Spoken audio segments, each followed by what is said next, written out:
Section 3.1 introduces information about parallel lines. This whole section is about parallel lines and the relationships that are generated when parallel lines are being intersected by other lines. So this is kind of just a lot of vocabulary in this section. Parallel lines are coplanar lines that do not intersect. Through your previous courses, you've probably not used that word. You've probably just said they are lines that do not intersect, which is problematic. If you remember what we talked about with definitions, is that we want to ensure that our definitions are written in a way that nothing accidentally gets classified as that object, but not really be that object and not carry the characteristics that that object really has. So when we talk about parallel lines, one of the key ideas is that parallel lines are going to obviously not intersect, but another way of talking about parallel lines is that we make the distinction that the distance between any two parallel lines is constant. And what I mean by that is that if these are my two parallel lines and I take this segment here in between them, okay, my argument that the distance between these two lines is always going to be the same. Okay, that red line or segment will be able to slide freely between those two lines. Okay, so what we argue is when we have parallel lines is that the distance between the two lines is constant or never changing. There are a series of lines that never intersect in which that is contradicted. Okay, so I'm going to go to GeoGebra and demonstrate this. Okay, so in GeoGebra here I've got two lines. Okay, we've got this blue line, we've got this red line, and because we're working in three-dimensional space here, we can configure them so that they do not intersect with one another. Okay, but the distance between them, and we'd have to argue how are we going to even determine what is the distance between them, is not always the same. Okay, so these two lines are not what we refer to as parallel. Okay, these two lines are referred to as skew lines. Okay, and I'll explain. I'm gonna pause this and create a image here to help us realize why or how we can maybe remember that these are skew. All right, so here I've still got my blue line and my red line. Okay, but if I were to take that blue line and just kind of raise it, no, I can't. But just take that blue line and just kind of view yourself as lifting it or rising it straight up and tracing the plane that would be created by doing that. This rectangle here would be a portion of that plane. And you can see then that this line here would intersect that plane.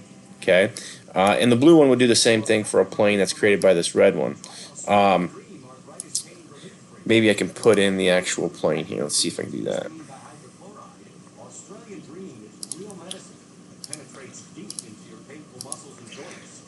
Okay, so if we took that blue line and thought of the plane that it belongs to, or that it is in, it would be that blue plane. Okay, or green plane, whatever color that is. Now, that red line is passing through it and intersecting it only one time. The way I like to think about this is that this plane is like a piece of meat or a vegetable, maybe an onion or something like that, because this then would be either a wooden or a metal skewer that pierces through that, and we can then put that on our barbecue. Okay, so where we get the word skewer, that we use roasted marshmallows on the barbecue, that kind of stuff, comes from this idea of skew lines, and the fact that when we have skew lines, one of those lines passes through the plane that is containing the other line.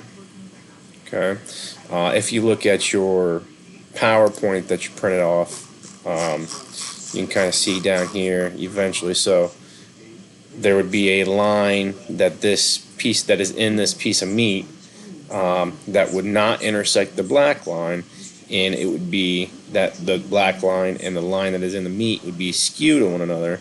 You can see this could be kind of your skewer for your meat. Okay, so that is why this definition has to have that word coplanar in it, because without it, we then have either lines like this, which would be parallel, and we would also include lines like these, but the relationships and the features that exist here are completely different than the relationships and features that exist here, and we don't want that issue. Okay, so by adding that word in there, by adding the word coplanar, we eliminate this from happening, from being classified as parallel.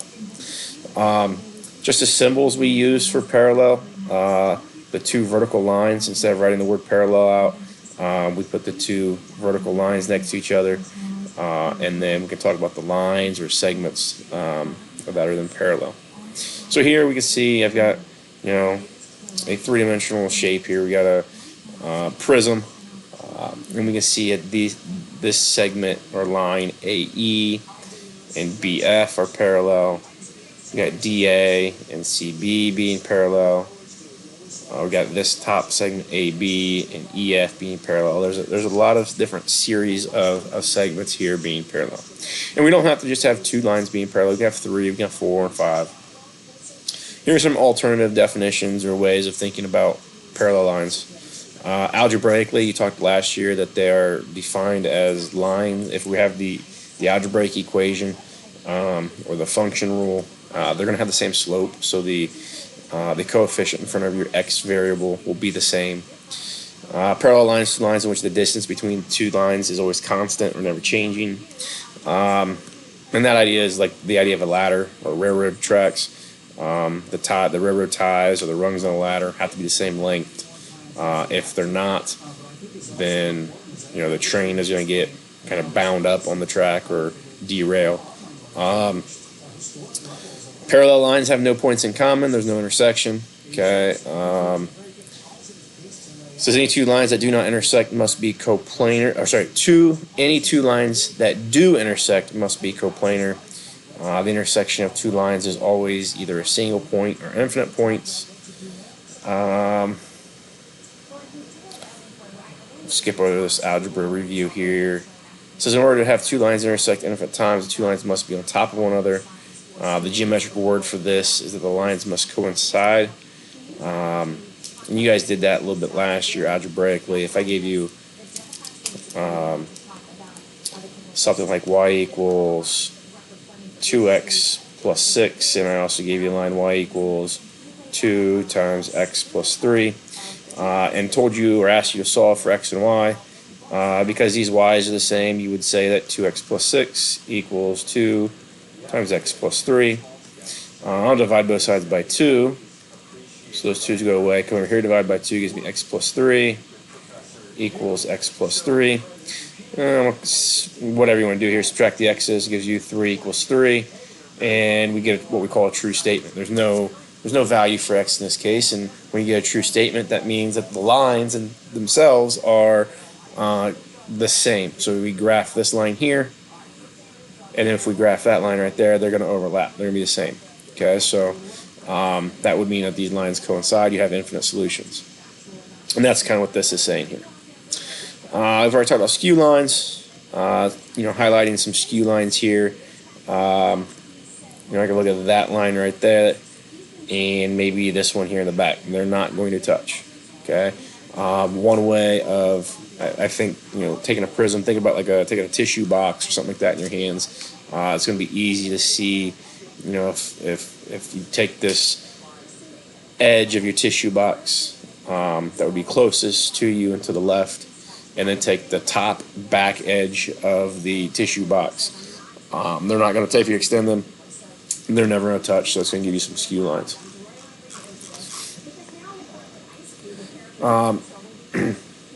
Parallel planes.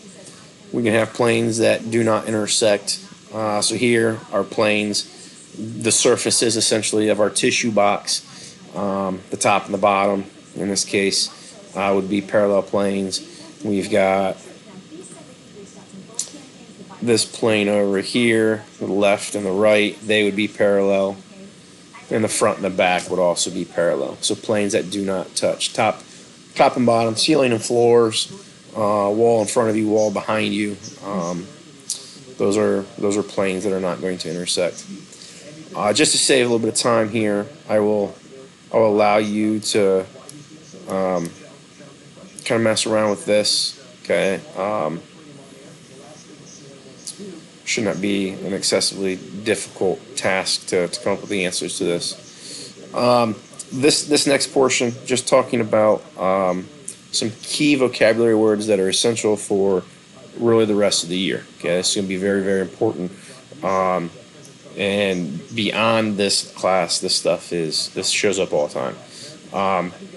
So what we're going to do is we're going to take two lines. In this case, we got line L and line M. And they can, in this case, you can see they're converging. Converge means that they're going to come together. They're going to converge over here, but they are going to be intersected by a third line. Okay. The easiest way to talk about that third line is, instead of just calling it the third line and not knowing any relationship about it in the two initial lines, is that we call this a transversal. And once I call it a transversal, I automatically know, by definition, that it's intersecting two other lines. Okay, and it says it's doing it at different points, or distinct. The word distinct to us is going to mean different. Okay, and what that does, if I just say a line that intersects two or more coplanar lines, if I just left it at that, it could imply that line L and line M are the same line. They are overlapping or coinciding. So if I say they intersect at distinct points, that means it's going to generate this point here where my cursor is on L and T, and it's going to generate this point here on T and M. So two distinct points is going to then provide the condition that these two lines are separate from one another. They're different. Okay. So line T is my transversal. L and M are not transversals. L and M are a lot of times just referred to as the given lines, the ones we start with. When this happens, you can kind of think about any situation. You could ever draw two lines and then intersect both of them with a third line. You're always going to get an image like this. Okay. Now it might be, L and M might be vertical or more vertical than what they are here. Where then the line T would be more horizontal. It doesn't matter. If you take any two lines, so let's see, something like this. If I take, there's line, let's say that's my line L, let's say that's line M. In order to intersect those, I gotta have a line like that. Okay. Now that line could be there, it could be any one of these infinite lines, but we basically get kind of the same image as what we saw in the PowerPoint. Even there, that's really the same image. If I zoom out enough, okay, here are my two lines. Let's see here. Those are my two given lines, and this would be my transversal. Okay. A lot of times we like to see that picture, or even better yet, we like to see something like that, and we'll talk a lot about in this chapter something like this or like that. But like I said, that doesn't really matter. The two lines can be like that, and now the blue line would be my transversal. So you get two lines that are going to be intersected by a third. When that happens, you're always going to get 8 angles. Okay. Now we're going to talk about those angles in groups, okay, essentially in pairs. So what we're going to do is we're going to identify, there's 3 regions created by the two lines initially. Okay, so if I look at line L and line M, there's always going to be an area between them, and we call that the interior. All the other regions are referred to as the exterior. So if I go back to this image here, what my interior would be here, my interior would be like this stuff here. So that's between my two lines. And then this stuff out here, that would be exterior, and that would be exterior. Okay? So that all, we move things around. Maybe I do that, and maybe then something like that, and make my transversal look like this. Now, same idea. This here would be my interior. It's the area between my two lines. And then this stuff in green, that would be my exterior. Okay, so we've got regions that are created by the two initial given lines. Okay, interior and exterior. So angles, all it says is angles 3, 4, 5, 6 would be what we refer to as interior angles, and then 1, 2, 8, and 7 would be considered exterior angles. And that's because of their relationship, their location, based off of L and M. The next thing we like to do is then talk about, okay, well, what about angles that are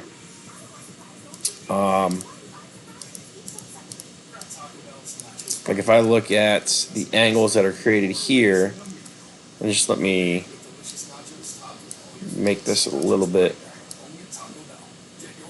kind of clean up some of these letters.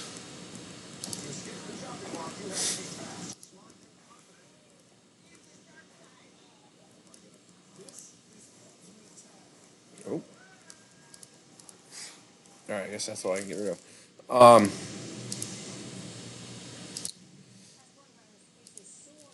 If I looked at angle 1, 2, 3, and 4 here, my hope is that you can see that they are all on the same side of the transversal.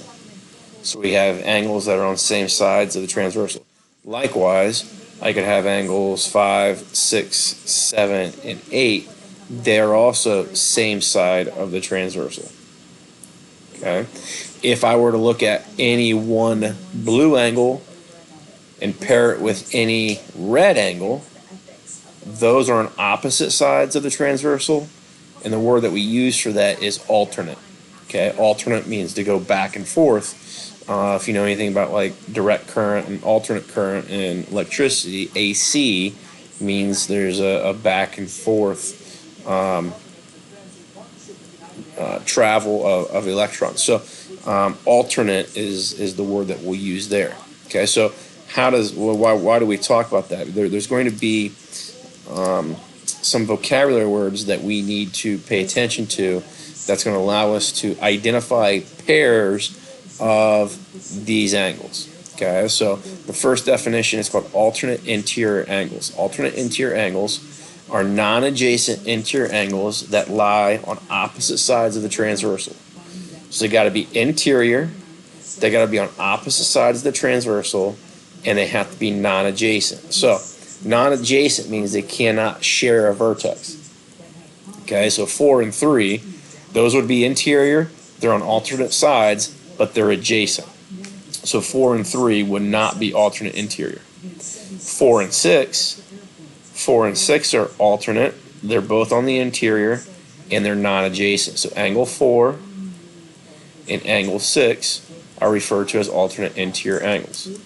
For the same exact reason, 5 and 3 are considered alternate interior angles. Okay. I'm gonna jump this. We'll come back to that in a minute. Alternate exterior angles. Same idea. Alternate exterior angles. Now they're on the exterior of your two lines, your two given lines, and now they're on opposite sides of the transversal. So angle 1 and angle 7 would be alternate exterior. Angle 2 and angle 8 would be alternate exterior. Okay. So alternate interior, alternate exterior, very important set of angles. Now, we're going to have what we call same side interior angles. Same side interior angles. So that means they're on the same side of the transversal, and they're on the interior of the given lines. So if we look at these, 3 and 6 are same side of the transversal, and they're in the yellow, which is the interior of L and M. So those are same side interior. Then we can jump over here to 4 and 5. They are also same side interior. So you got 2 pairs of same side interior. And the last one is what we refer to as corresponding. Okay, corresponding angles lie on the same. This is one of those definitions that I've tried to kind of get us to not write or use, because it uses the word we're trying to define, okay, or it's an adjective for a type of angle, but it uses that word then in the definition. So if I don't know what corresponding means, I'm kind of stuck here. So I think it makes a little bit more sense to maybe refer to corresponding in the definition, at least, as the word matching. Okay, and then that's based off their location or their position. So basically what we've got here is we're going to have our 2 lines, L and M, cut by our transversal. And the way I like to think about it is, correspondence means match. So if, if we were to think maybe in our school, okay, let's think about the classrooms in the hallway upstairs. Okay, so we've got Mr. Malk is going to be in that classroom. Mr. Fisher's over here. This is my classroom. So Malk, Fisher, Fay. We got Markley. Then here we got McCoy, Moeller, Salinas. Then we've got Miller and Shine. Okay, and if I ask you, okay, what classroom on the first floor corresponds to Mr. Shine's classroom, I would be asking you what classroom is directly underneath Mr. Shine's, and you would tell me Mrs. Oliver's. Okay, if I ask you whose classroom corresponds to Mr. Miller's, you would say Mrs. Fleming's. Okay, if you said whose office or whose room corresponds to mine, Mr. Jesko's office is right underneath my room. Okay, so his office or his room would correspond on the first floor to my position in the second floor. Okay, Mr. Malk's is going to correspond with like the Ford Pass room, or which would be Mr. Staley and Mrs. Fry's office now. But corresponds means matching positions, and I like to think about first floor, second floor type thing. So if I'm thinking about that, I look at these lines here, and I say, well, this is my second floor, and this is my first floor. If I think about angle 2 here, what angle on the first floor would match position? And it would be angle 6. 2 and 6 are corresponding. Okay. If I asked about angle 1, what corresponds to angle 1? By definition, it would be angle 5. They're in matching positions. They're on the same side of the transversal. This is on the top of line L, and then this angle here is on the top of line M. So those are matching positions. If I look at like 3 and 7, 3 is on the bottom of line L, 7 is on the bottom of line M, so they're both on the bottoms, and they're on the same side, so that means they're corresponding. Okay. All right, this is actually under section 3.2 on my website. You can go to Schoology, and you can have a link inside the Schoology section to get to this. But all I've done is created a tool here to allow us, and you'll definitely want to access this when you get into section 3.2 on Monday. But I can move these things around. I can change these lines, and basically, if I click this box, it'll highlight one set of alternate interior angles.